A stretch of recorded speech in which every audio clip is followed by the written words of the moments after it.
She enters the room and the light bends, not because she carries the sun, but because your hunger warps reality. You don't see her, you see the illusion stitched from your own starvation. The softness of skin becomes redemption. The curve of a smile becomes fate. But who told you she was real? Who whispered that her gaze meant anything more than survival? There is a memory you cannot place. A pair of eyes in candlelight, not warm, not cruel, just indifferent. You were a child, and already you mistook indifference for mystery. Already you learned to confuse pain with depth, coldness with allure. You chase her like a dying man chases breath. But she is not oxygen. She is the silence after your own scream, the echo that proves no one was listening. She sits across from you, smiling, and you think this is intimacy. But the abyss smiles too, and it never cared if you lived. You believed her eyes saw you. That was your first mistake. They reflected, but they did not recognize. A mirror does not love the one who stares into it. It merely returns what it is given, and sometimes less. You stood before her, trembling with meaning, offering your mind as if it were a gift. But she was not listening. She was selecting, measuring, calculating. Her silence was not depth. It was detachment. It was the cold efficiency of nature, clothed in softness. You thought you were chosen, but only instincts chose. You were useful. That was all. You heard her laugh and mistook it for joy. You called her beautiful, as if that word could summon a soul, as if it was anything more than a siren call echoing down a long corridor of evolutionary necessity. You forgot that beauty is bait. You forgot that selection is not affection. The peacock spreads his feathers and the female watches, not for art, not for love, but for signs. Signs of health, signs of status, signs of usefulness. You were never a man to her. You were a signal, a probability. You speak of romance, but nature speaks of reproduction. You imagine connection. She imagines options, and the more options she has, the less you matter. You offered your heart to a system older than language. You whispered poetry to a machine that bleeds children, not meaning. She heard your devotion and grew bored, because what demands no struggle commands no value. You gave her all of you, she looked away. The tragedy is not her indifference, it is your refusal to see it. You constructed a cathedral from her glance. You wrote scripture from her texts. And all the while, she was not praying, she was browsing. Every moment you shared, every memory that tattooed itself onto your soul, she discarded like a receipt. Because for her, the moment ends when the benefit ends. She is not cruel, she is precise, and that precision wounds you, because you still carry the disease of belief. You believed that attention was affection, that laughter was loyalty, that physical closeness meant psychological intimacy. But women are masters of mimicry. They must be. It is how they survive. To smile when afraid, to flatter when threatened, to surrender when planning an escape. She learned this young how to nod without agreeing, how to cry without caring, how to touch without giving. You never noticed the distance behind her eyes. You were too enchanted by your own desire. And what is desire, if not delusion dressed in fire? You wanted her because she did not want you. You ached for her because she withheld. Your love was not love. It was hunger wearing the mask of nobility. You claimed to see her soul, but you only saw your own desperation reflected in her silence. She was never yours. She was never even herself. She was a reaction, a role, a biological answer to a question you did not know you were asking. And still, you ask, why did she leave? Why did she turn cold? Why did she choose someone else? But you do not ask the real question, why did you kneel? Why did you believe the performance? Why did you invest your meaning into her biology? She was not cruel for rejecting you. You were naive for expecting more than instinct from her. She admired your confidence until it bored her. She praised your sensitivity until it inconvenienced her. She craved your attention until it overwhelmed her. You see a contradiction. She sees motion. Women live in flux because their security depends on it. To bind themselves too tightly to one thing is to risk extinction. So they float between men, between truths, between selves, and you, rigid with ideals, sink in that ocean every time. You say she changed, but no, she revealed. The softness was strategy, the vulnerability was bait, the sweetness was rehearsal. And now you call her a liar. But what did you expect sincerity from a system designed for selection, not sentiment? You resent her for surviving, for using the tools her nature gave her, but you do not resent yourself for being the fool who believed. She does not owe you coherence. She owes you nothing. Her contradictions are not flaws, they are functions. Her coldness is not failure, it is freedom. She leaves you not because you are unworthy, but because she can, and because you made it too easy. The more you give, the less she needs you. The more you stay, the less she values you. You thought devotion was the answer, but to her, it is a threat. A man who devotes is a man who can be controlled, and control for her is suffocation. You wanted to protect her, but she saw you as a cage. You wanted to cherish her, but she felt owned. You spoke of forever, and she heard confinement. Do you see now what you offered was never what she needed? Because what she needs changes, hour by hour, mood by mood. Her desire is a river, and you tried to build a house on it. So you ask, was any of it real? The nights, the laughter, the secrets, and the answer is cruel. Yes, it was real for her, in that moment. But reality for her is not fixed. It is adaptive. She lives through feeling, not through memory. She does not carry the past as you do. It dies behind her like smoke. You inhale what she has already exhaled, and then you wonder why your lungs burn. She does not remember you as you remember her. Your image is not sacred in her mind. It is not even solid. You are a blur, a season, a name she associates with a certain time of year. You built a monument, and she walked away without looking back. You think she broke you, but no, she revealed you. You were not strong. You were not stoic. You were a supplicant dressed as a lover. You wanted to be chosen more than you wanted to be respected. You begged with your kindness. You negotiated with your soul. And she saw it all and left anyway. Now you sit alone, carving meaning from her absence, romanticizing your own decay. You think this is heartbreak. It is not. It is awakening, bitter, brutal, necessary. The woman you mourn never existed. She was your invention, and her absence is the only honest thing she ever gave you. Let it strip you, let it freeze you, let it leave you with nothing but silence. For in that silence, perhaps, you will finally hear the truth. She was not the mirror. She was the absence of reflection. And you were never truly seen. She smiled at you, and you mistook it for surrender. But there was no softness in it, only the mechanical flicker of approval, perfected through generations of survival. She knew how to simulate warmth the way a hunter knows how to bait a trap, not to deceive for pleasure, but to secure what was necessary. You were not a man to her. You were a solution, temporary, replaceable, disposable. And yet, in your blindness, you offered permanence to what was never still. You saw her as a mystery, but she was a calculation, an equation written in instinct, solving itself in real time.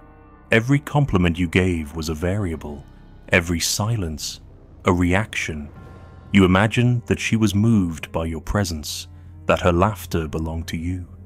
But what you heard was not connection. It was efficiency, echo. Echo designed to make you stay. Echo designed to keep you compliant, engaged, suspended in the illusion that something profound was unfolding between you. But nothing was unfolding. You were only being drained. She never needed to lie. She let you lie for her. You interpreted every gesture, every glance, every moment of eye contact through the lens of your own hunger. You saw depth where there was only utility. You saw fate where there was only mood. And when she left, you blamed her for the storm, never realizing that it was your own delusion that gave it thunder. That smile, it never meant love. It meant leverage. When she looked at you just a second too long, when her fingers brushed yours under the table, when she said your name with that upward lilt, those were not signs of devotion. They were instruments. A silent negotiation was taking place, and you were the only one who didn't know the terms. She smiled to test your obedience. She smiled to see how quickly you'd bend. And you bent. You shared your secrets. She stored them like currency. You confessed your doubts. She filed them as weaknesses. You gave her your past, your shame, your fragile inner boy, thinking that honesty would breed intimacy. But you misunderstood the game. Intimacy is only valuable when it is rare, when it is withheld. You opened your chest too quickly, and she saw no treasure inside, just need. And nothing dries the well of a woman's interest faster than need. She said she liked vulnerability, and you believed her, but what she liked was the idea of power, the illusion of you being strong and then briefly, controllably, soft. She wanted to see you fall to your knees, but on her terms, not as offering, but as spectacle. You made the mistake of giving too soon, too easily, too earnestly. She lost interest the moment she no longer had to reach, and still, you wait for her return. You imagine she will realize what she lost. You think of her late at night, rewriting the past with new meanings. You remember her face in the golden hour and convince yourself that it was sacred. But no sacred thing leaves you hollow. No sacred thing disappears the moment it is no longer fed. She did not love you. She loved what you did for her reflection. She loved how your admiration inflated her sense of worth. You were a mirror, not a man. And when the mirror grew predictable, when it stopped surprising her with new angles of adoration, she walked away, not out of cruelty, not even out of boredom, but out of instinct. The same instinct that moves a predator away from depleted ground. She smiled before she struck, because she knew you would not see the blade. She knew you would call it miscommunication, that you would make excuses for her withdrawal, that you would blame your own inadequacy. And so, she never had to explain. Her silence became your obsession, her absence your riddle. And in your desperation to decode her, you gave her even more power. You see, the cruelty is not in her departure.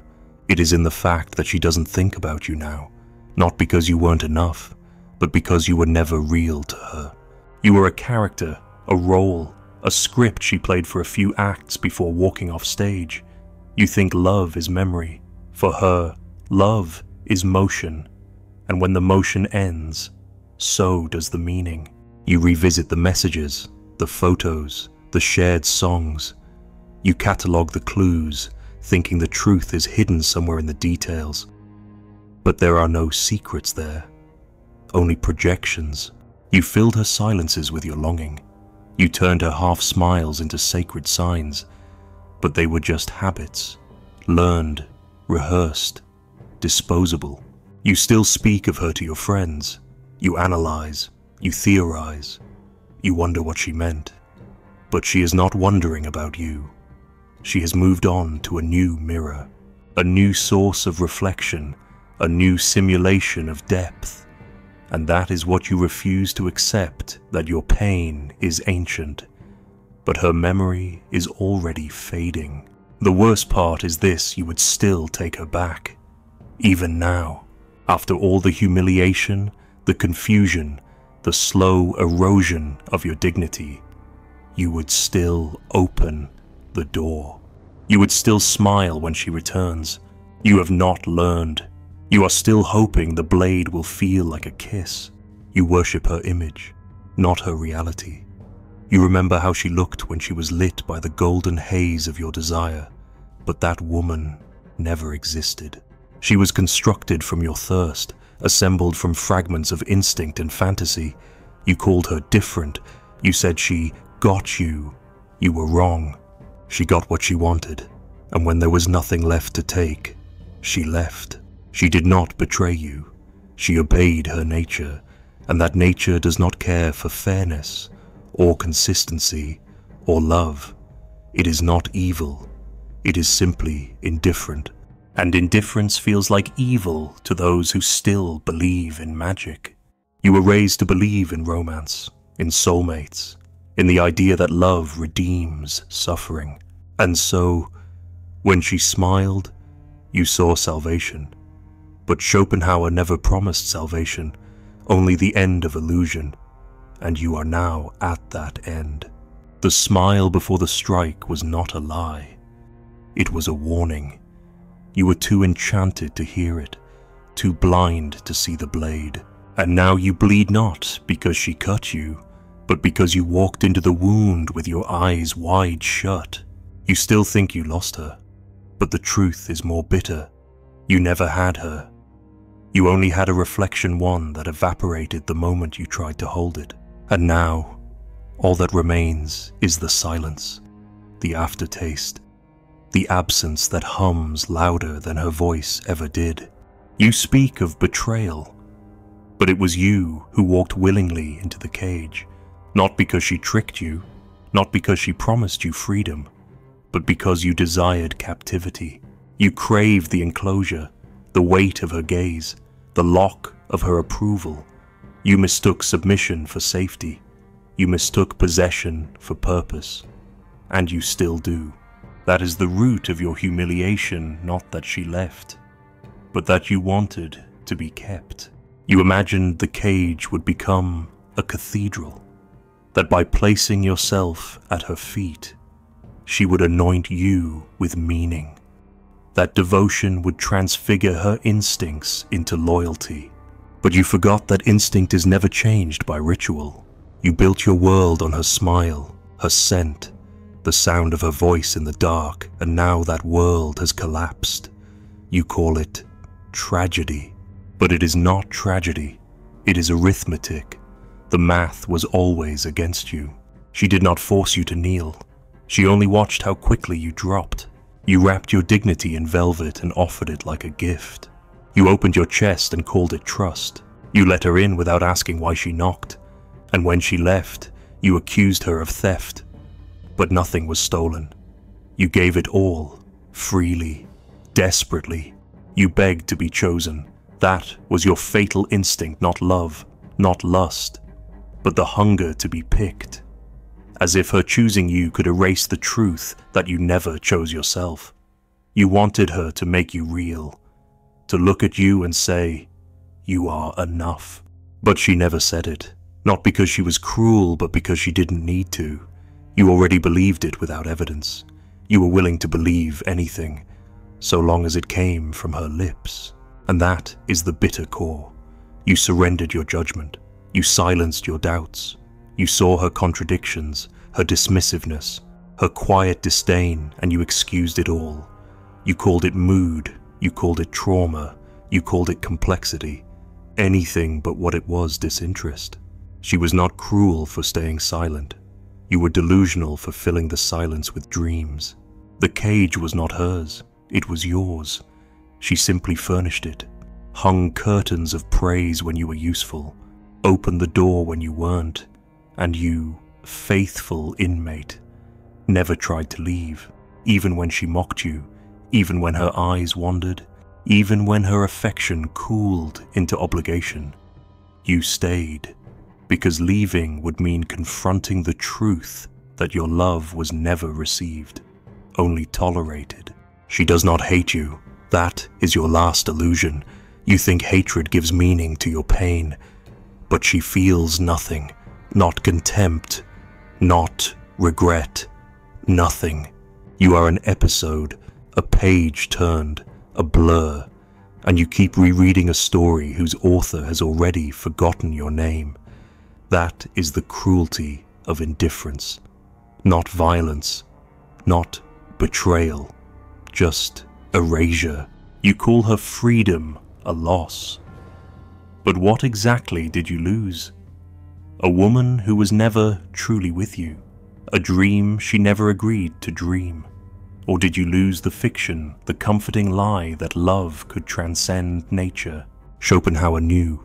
He said it plainly, woman is not the moral equal of man, not because she is inferior, but because she is different, closer to nature, to necessity, to the mechanisms of survival. She is not built for truth. She is built for selection, for seduction, for continuation. Her virtues are illusions, her empathy, mimicry, her tears, tactics. Not evil, just function. And you, idealist, romantic, fool, you sought eternity in a creature of the moment. You wanted permanence from fluidity. You wanted a vow from volatility.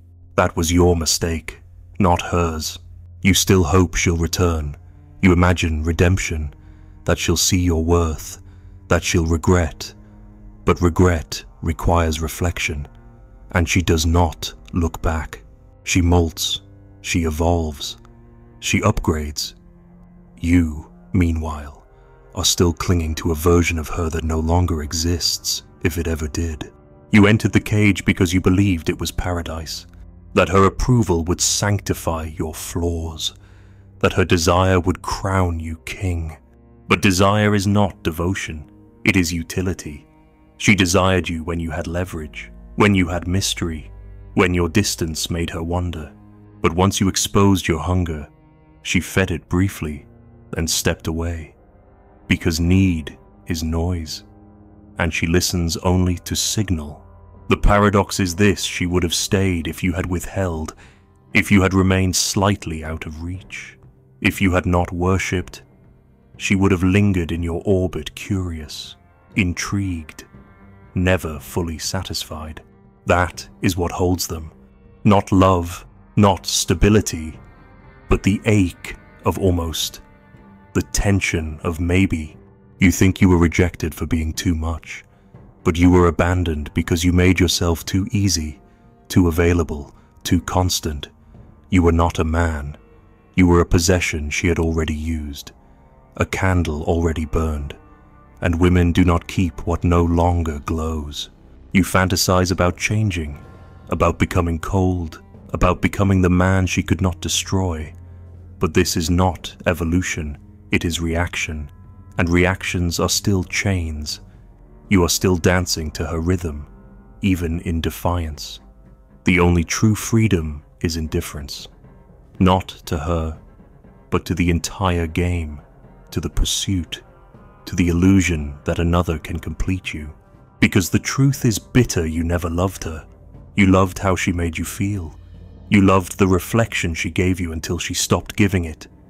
Then you called her cruel, but she simply moved the mirror, and you, hollow without it, saw your own emptiness.